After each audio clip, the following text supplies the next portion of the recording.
დღეს მინდა ტირიფს განსაკუთრებით მისი ქერქის სამკურნალო თვისებებზე გესაუბრო და ტრადიციულად რეცეპტები შემოგთავაზო. ტირიფის ქერქის სამკურნალო თვისებები მართლაც უძველესი დროიდან არის ცნობილი. მას ჯერ კიდევ კელტები და გერმანები, ასევე ძველი ეგვიპტელები ტკივილებისა და ცუდად განკურნებადი ჭრილობების სამკურნალოდ გამოიყენებდნენ. ტკივილებს, მაღალ სიცხეს, თავის ტკივილს, პოდაგრას და რევმატიზმებს ტრადიციულ ხალხურ მედიცინაში მე-18 საუკუნემდე ტირიფის ქერქით მკურნალობდნენ. ამის გამო ის გამოიკვლიეს და მე-19 საუკუნეში ქიმიკოსებმა ტირიფის ქერქის ტკივილგამოყუჩებელი მთავარი აქტიური ნივთიერება სალიცინი აღმოაჩინეს. დიახ, სწორედ ტირიფის ქერქი იყო აცეტილსალიცილის მჟავის საწყისი წერტილი.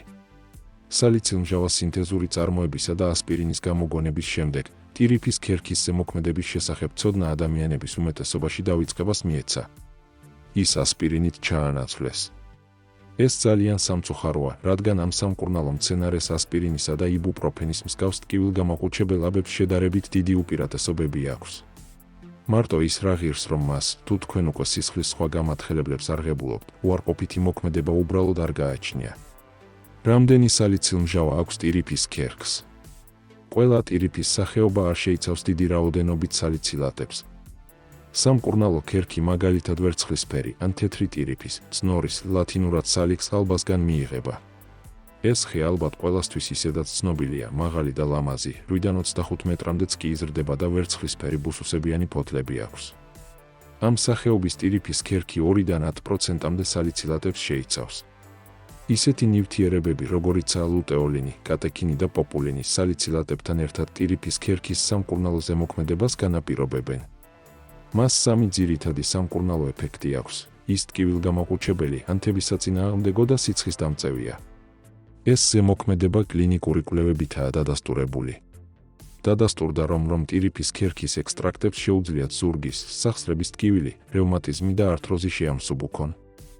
ერთი რამეა მნიშვნელოვანი. ტირიფის ქერქში შემავალი სალიცინი მხოლოდ ღვიძლში გარდაიქმნება აქტიურ ნივთიერებად, სალიცილმჟავად. ამიტომ ზემოქმედება მხოლოდ რამდენიმე საათის შემდეგ შეიძლება დაიწყოს. ბევრი ადამიანი მას მწვავე ტკივილისთვის რამდენიმე დღის განმავლობაში იღებს, ამის შემდეგ მას როგორც არაეფექტურს მიატოვებს ხოლმე და შესაბამისად, თავს იკავებს შემდგომი გამოყენებისგან. მან არ იცის, რომ ეს გამოწვეულია იმით, რომ ორგანიზმში სალიცინის გარდაქმნა ნელა მიმდინარეობს და, შესაბამისად, ეფექტი არ იწყება ისე სწრაფად, როგორც სინთეზური ტკივილგამოყუჩებლების შემთხვევაში. ტირიფის ქერქს დაახლოებით 14 დღე ჭირდება, რომ მისი სრული ეფექტურობა გამოავლინოს, ამიტომ უნდა ვიცოდეთ, როდის გამოვიყენოთ. ის არ არის შესაფერისი უცებ ტკივილის გასაქრობად, მაგრამ ეს ძალიან კარგი საშუალებაა ქრონიკული ტკივილების დროს. გარდა ამისა, ეფექტი უფრო მეტხანს გრძელდება, ვიდრე ჩვეულებრივი ინდუსტრიული, ქიმიური ტკივილგამოყუჩებლების შემთხვევაში და როგორც უკვე ვახსენეთ, არ მოაქვს ის ზიანი, რაც სხვა ტკივილგამოყუჩებლებს. ეს იმას ნიშნავს, რომ ქერქის გამოყენება ქრონიკული ტკივილების დროს არის ეფექტური. მაღალი ტემპერატურის დროს, სახსრების დეგენერაციული დაავადებებით გამოწვეული ტკივილის, ოსტეოართრიტის დროს, ანთებების, მაგალითად რევმატიული დაავადებების დროს, ზურგის ქრონიკული ტკივილების დროს, თავის ტკივილების დროს. საშუალო დღიური დოზა დაახლოებით 5 გრამი ტირიფის ქერქია, რაც მთლიანობაში დაახლოებით 45 მგ სალიცინს შეესაბამება. ხშირ შემთხვევაში, რა თქმა უნდა, საჭიროა უფრო მაღალი დოზა. ეს კონკრეტულ შემთხვევაზეა დამოკიდებული და ინდივიდუალურად უნდა განისაზღვროს. მოდით ახლა რეცეპტებზე გადავიდეთ. დავიწყოთ იმით, რომ თუ ტირიფის ქერქის არაყიდვა, არამედ თვითონ შეგროვება და გახმობა გინდათ, საამისოდ საუკეთესო დრო გაზაფხულზეა. ეს ჯობს თეთრი ტირიფი, ანუ ლათინურად სალიქს ალბა იყოს. გაზაფხულზე ქერქი ახალგაზრდა, თხელი რტოებიდან უფრო ადვილად შორდება. ის ორსამწლოვანი ტოტების რტოებიდან მანამ უნდა გააძროთ, სანამ ისინი ჯერ კიდევ წვნიანია. ამის შემდეგ ამ მძვრალი ქერქი მზის სხივების პირდაპირი მოქმედებიდან დაცულად უნდა გავახმოთ და შესაძლებლობის დამიხედვით მოზრდილ ნაწილებად ჰაერგაუმტარ ჭურჭელში ან ქაღალდში კარგად გახვეული შევინახოთ. საჭიროების დროს კი დავაკუცმაცოთ. ტირიფის ქერქის ცივი წესით გამოხდილი ექსტრაქტი გამოიყენება მაღალი ტემპერატურის, ანთებებისა, მათ შორის სახსრების ანთებითი დაავადებების და თავის ტკივილის დროს. ამისათვის 2 ჩაის კოვს, ანუ დაახლოებით 7 გრამ ტირიფის ქერქს 300 მლ ცივი წყალი დაასხით და ეს ნარევი მთელი ღამით 8-9 საათამდე დადგით. მეორე დილით გაფილტრეთ და ექსტრაქტი დღეში 2 ჯერ მთელი დღის განმავლობაში გადანაწილებულად დალიეთ. ტირიფის ქერქის ჩაი შესანიშნავია გაციების დროს მაღალი ტემპერატურის თანხლებით, თავის ტკივილის, სახსრების დაავადებების, ასევე რევმატიული დაავადებების სამკურნალოდ. გაციების და სახსრების პრობლემების დროს აიღეთ 12 გრამი ტირიფის ქერქი. თავის ტკივილის შემთხვევაში კი 8-დან 15 გრამამდე ტირიფის ქერქი. 250 მლ ცივ წყალს 1 ჩაის კოვზი, ანუ დაახლოებით 3.5 გრამი წვრილად დაჭრილი ტირიფის ქერქი დაუმატეთ და დაბალ ცეცხლზე დადგით. ნარევი დუღილის წერტილამდე მიიყვანეთ. არა ადუღოთ. წვრილ საცერში გადაწურეთ. თელ დღეზე გადანაწილებულად 2-3 ჭიქა მიირთვით. ალტერნატიულად 1 ჩაის კოვს ტირიფის ქერქს 250 მლ მდუღარე წყალი დაასხით. 20 წუთი გააჩერეთ და გადაწურეთ. მთელი დღის განმავლობაში 2-დან 3 ჭიქა ტირიფის ქერქის ჩაი დალიეთ. ტირიფის ქერქის და არყის ფოთლების ჩაი. გამოგადგებათ რევმატიული დაავადებების დროს. დაგჭირდებათ 1 ჩაის კოვზი ტირიფის ქერქი. ნახევარი ჩაის კოვზი გამხმარი, ან 1 ჩაის კოვზი დაქუცმაცებული არყის ხის ფოთლები. ნახევარი ჩაის კოვზი ეშმაკის კლანჭები, თუ არა გაქვთ, გამოტოვეთ. 250 მლ მდუღარე წყალი. სურვილი სამებრთაფლი. ტირიფის ქერქი, ეშმაკის კლანჭები და არყის ფოთლები ფინჯანში მოათავსეთ და 250 მლ მდუღარე წყალი დაასხით. 20 წუთი გააჩერეთ და გადაწურეთ. დღის განმავლობაში 3 ჭიქა მიირთვით. ტირიფის ქერქის და ანწლის ყვავილების ჩაი მაღალი ტემპერატურის და სურდოს დროს. დაგჭირდებათ ნახევარი ჩაის კოვზი ტირიფის ქერქი. ნახევარი ჩაის კოვზი გამხმარი ანწლის ყვავილები.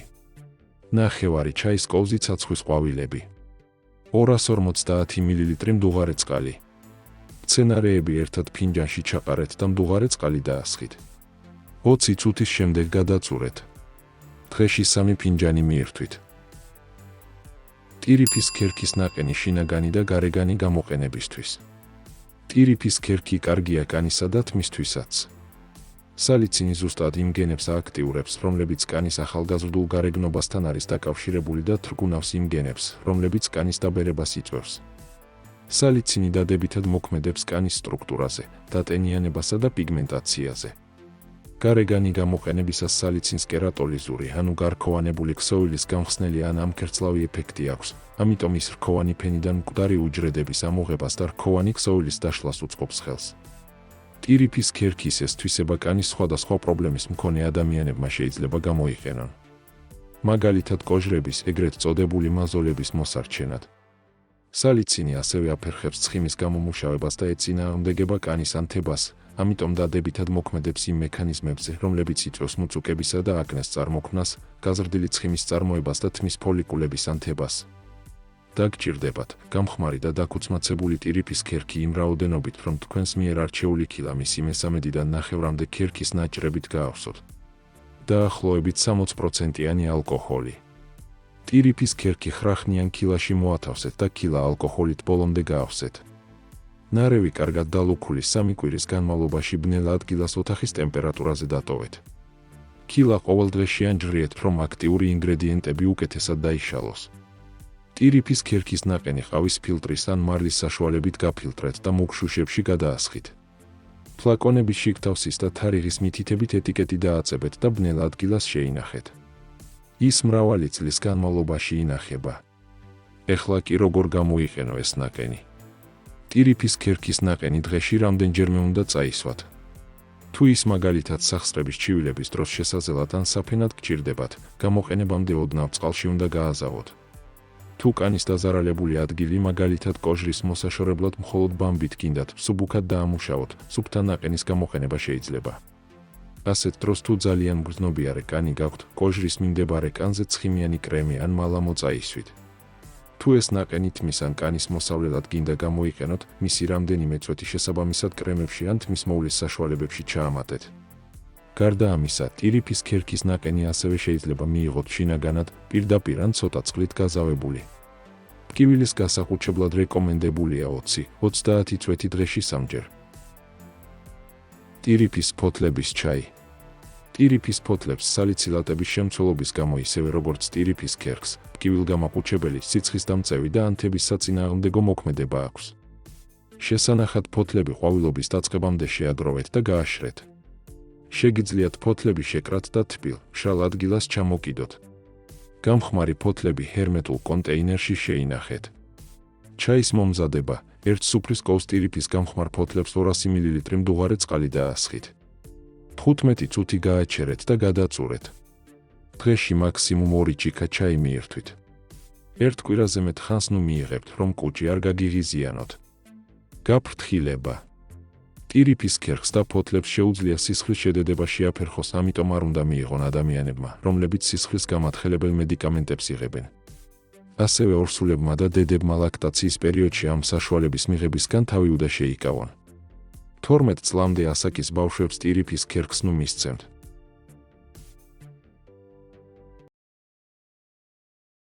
ჯანმრთელად იყავით ქართველებო.